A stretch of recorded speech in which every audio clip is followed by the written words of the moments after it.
बिस्मिल्लाहिर्रहमानिर्रहीम। अस्सलाम वालेकुम। हावर्ड अकेडमी की तरफ से आपको वेलकम कहते हैं। आज का हमारा लेसन, उसका अगर ओवरव्यू पहले कर लेते हैं। क्रेडिट की जब हम बात कर रहे होंगे तो इन रिलेशन टू डेबिट, यानी कि डेबिट को जब समझ लेंगे तो क्रेडिट आपको आसानी से समझ आ जाता है। यानी कि जो डेबिट की एंट्रीज़ हैं वो हम लेफ़्ट साइड पे पास करते हैं और जो हमारी क्रेडिट की एंट्रीज होती हैं वो राइट साइड पे पास करते हैं। जो अकाउंट्स हमने डेबिट में इंक्रीज़ होते हुए देखे थे, तो क्रेडिट में जब वही बैलेंस जाते हैं तो वो डिक्रीज़ होते हैं। दूसरा जो जर्नल एंट्री पास होती है वो इंक्रीज़ होता है। सो मूव करते हैं in contrast the term. Contrast किसके साथ? डेबिट के लिहाज से। तो credit refers to an entry made on the right side of the ledger की राइट साइड पे इसको पास किया जाता है। और एन अकाउंट या लेजर में credit entries are use to decrease the balance of certain types of accounts and increase the balance of others. Credits are typically associated with the following types of accounts. तो simple है कि जी हमारी एक account हम बनाते हैं, तो यहाँ पे हम डेबिट की एंट्रीज पास करते हैं और यहाँ पे हम क्रेडिट की पास करते हैं। और जब हमारी जनरल एंट्री एक पास होती है तो जो बैलेंस डेबिट में होगा वही अकाउंट जिनकी हमने पहले बात की थी वो इंक्रीज़ हो जाते हैं। जब क्रेडिट की बात होती है तो वही अकाउंट डिक्रीज़ हो जाते हैं। सही है जी। तो इस तरीके से हम अपना अकाउंट बनाते जाते हैं और फाइनली फिर हम ट्रायल बैलेंस से फिनेंशियल स्टेटमेंट की तरफ मूव करते हैं। लाइबिलिटीज़ क्या है इसकी? क्रेडिट्स इंक्रीज द लाइबिलिटीज़ पे इसका इम्पैक्ट क्या है? क्रेडिट्स पे credits increase the balance of liability. जो लाइबिलिटी होती है, जबकि हम डेबिट की बात कर रहे थे तो लाइबिलिटी को वो क्या करते हैं? डिक्रीज़ करते हैं, जबकि क्रेडिट्स जो होते हैं वो लाइबिलिटीज़ को इंक्रीज़ करते हैं। क्रेडिट लाइबिलिटीज़ को इंक्रीज़ करते हैं और डेबिट्स लाइबिलिटीज़ को डिक्रीज़ करते हैं। So the balance of the liability account such as account payable, क्या है? ये लाइबिलिटी है। Loans payable and accrued expenses, ये क्या है हमारे? ये लाइबिलिटीज़ हैं। और लाइबिलिटीज़ की जब क्रेडिट एंट्री पास करते हैं मीन कि उनकी लाइबिलिटी से हमारी लाइबिलिटीज़ बढ़ गई हैं। क्रेडिट एंट्री पास होने से अब जब भी हम अकाउंट्स पेएबल की एंट्री पास करेंगे क्रेडिट में, लोन्स पेएबल की एंट्री पास करेंगे, एक्रूड एक्सपेंसेस की हम जो एंट्री पास करेंगे, तो इट्स मीन कि हमारी लाइबिलिटीज़ इंक्रीज़ हो रही हैं। और इक्विटी पे इसका इम्पैक्ट क्या है? Credits increase the balance of equity account such as owner's equity and retain earning. जब हम इक्विटी की एंट्री पास करते हैं तो ये भी क्रेडिट की एंट्री होती है और इससे भी हमारा इक्विटी का बैलेंस इंक्रीज हो जाता है। तो इक्विटी से कौन कौन से बैलेंस बढ़ते हैं? लाइबिलिटीज़ का, इक्विटी का और रेवेन्यू और इनकम, इनका भी बैलेंस इंक्रीज़ होता है। और दूसरे जो अकाउंट्स होते हैं जैसा कि एक्सपेंस एसेट्स वगैरह वो डिक्रीज होते हैं। Credits increase the balance of revenue और इनकम अकाउंट सच एज, जिसमें सेल्स रेवेन्यू है, सर्विस इनकम है और इंटरेस्ट इनकम। ये क्या है? रेवेन्यू और इनकम में क्रेडिट की एंट्री जब हम इनके पास करते हैं तो वो बैलेंस इंक्रीज होते हैं। इट्स इम्पॉर्टेंट टू, अच्छा अगेन दोबारा देख लें, लाइबिलिटीज़, इक्विटी और रेवेन्यू या इनकम, इन तीनों की जब हम क्रेडिट एंट्री पास करते हैं तो इनके बैलेंस बढ़ जाते हैं। और दूसरे जो अकाउंट जितने भी होते हैं जो हमने डेबिट में इंक्रीज़ होते देखे थे वो यहाँ पे डिक्रीज़ हो जाते हैं क्रेडिट एंट्री की वजह से। It's important to note that the use of debit and credit depends on the type of account and the specific transaction. In double entry book keeping every transaction involve at least one debit and one credit entry. जब भी हम general entry पास करते हैं उसका एक जो है वो डेबिट एंट्री होती है उसकी और दूसरी क्रेडिट होती है, दोनों का इक्वल बैलेंस होता है। Ensuring that the accounting equation assets is equal to liabilities plus equity. और ये बैलेंस में तभी रहती है जब एंट्रीज में सेम रहता है, यानी कि जब हमारे एसेट डेबिट हो रहे हैं और लाइबिलिटी फिर क्रेडिट होंगी। लाइबिलिटी नहीं होती तो इक्विटी क्रेडिट होनी चाहिए ताकि उनका बैलेंस जो है ये जो अकाउंटिंग इक्वेशन है वो बैलेंस में रहे।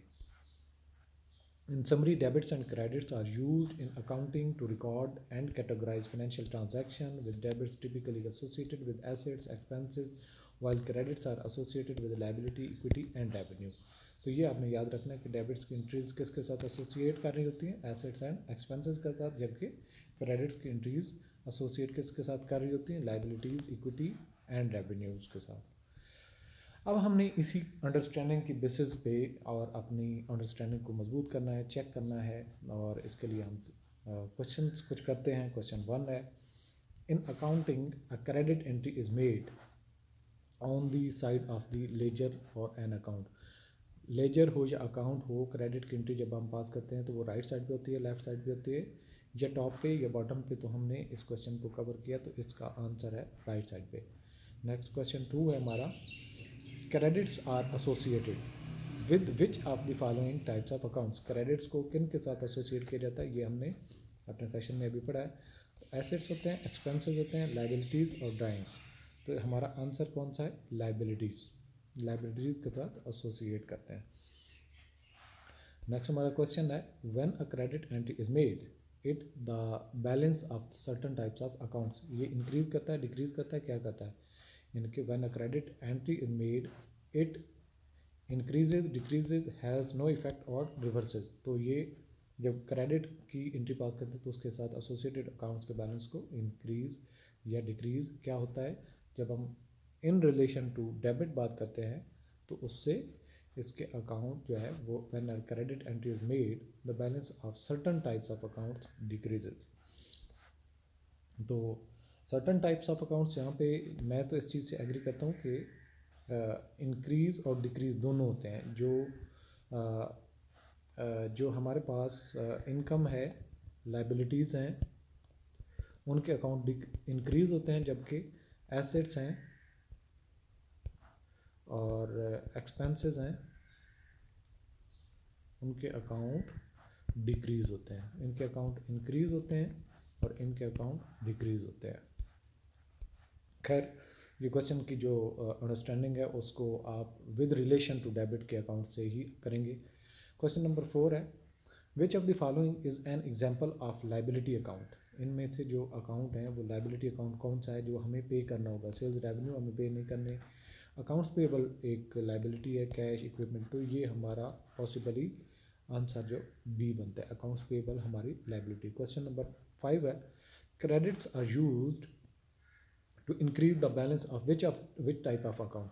अब यहाँ पे बात हो रही है कि क्रेडिट्स जो हैं वो किस तरह के अकाउंट्स को इंक्रीज करते हैं, रेवेन्यूज़ को, एक्सपेंसेस को, इक्विटी को, और या फिर एसेट्स को। किस तरह के अकाउंट्स हैं जिनको वो इंक्रीज करते हैं। सो आपका आंसर है इक्विटी, क्योंकि रेवेन्यूज़, एक्सपेंसेस और इक्विटी पे हमने बात की थी कि इक्विटी के अकाउंट्स को, क्योंकि assets is equal to liabilities plus equity। ठीक है जी। तो यहाँ पे हमारे पास रेवेन्यूज़ भी एसेट्स में आता है, एक्सपेंसेस भी एसेट नेचर के हैं, और जो एसेट तो है ही इटसेल्फ एसेट। तो इक्विटी एक ऐसा है जो हमारी लाइबिलिटी की साइड पे, तो ये लाइबिलिटी साइड को इंक्रीज करते हैं। नेक्स्ट हमारा क्वेश्चन है question number 6, a credit entry in a revenue income account indicates.